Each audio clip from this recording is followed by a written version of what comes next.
শুটকি মাছ যেভাবেই রান্না করা হোক না কেন তাতেই যেন দুর্দান্ত লাগে। শুটকি দিয়ে আমরা নানা ধরনের রেসিপি খেয়ে থাকি, তার মধ্যে আমার কাছে সেরা হলো কচুরলতি দিয়ে শুটকি, সেই ঝাল ঝাল দুর্দান্ত রেসিপি। তাহলে শুরু করি।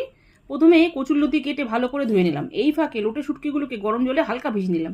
এবার কড়াইতে তেল গরম করে কালো জিরে ফোড়ন দিয়ে কেটে রাখা কচুরলতিগুলো দিয়ে একে একে কুচনো পেঁয়াজ, থেতো করা রসুন, পরিমাণ মতো নুন, হলুদ দিয়ে নেড়ে চেড়ে এবার সেদ্ধ করা শুটকিগুলোকে হালকা নোড়াতে থেতো করে ওই লতির সাথে দিয়ে এবার রঙের জন্য কাশ্মীরি লঙ্কার গুঁড়ো, কাঁচা লঙ্কা বাটা দিয়ে খুব ভালোভাবে নেড়ে চেড়ে কষাতে থাকলাম।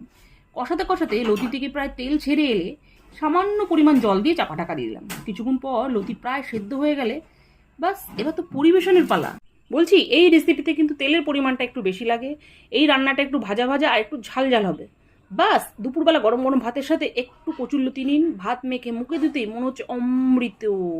সত্যি বলছি, অন্য আইটেমের ঢাকনা খুলতেই ইচ্ছা করছে না। মনে হচ্ছে ফার্স্ট টু লাস্ট এই কচুরলতি দিয়েই ডানাতের কাজটা আজকের মতো শেষ করি।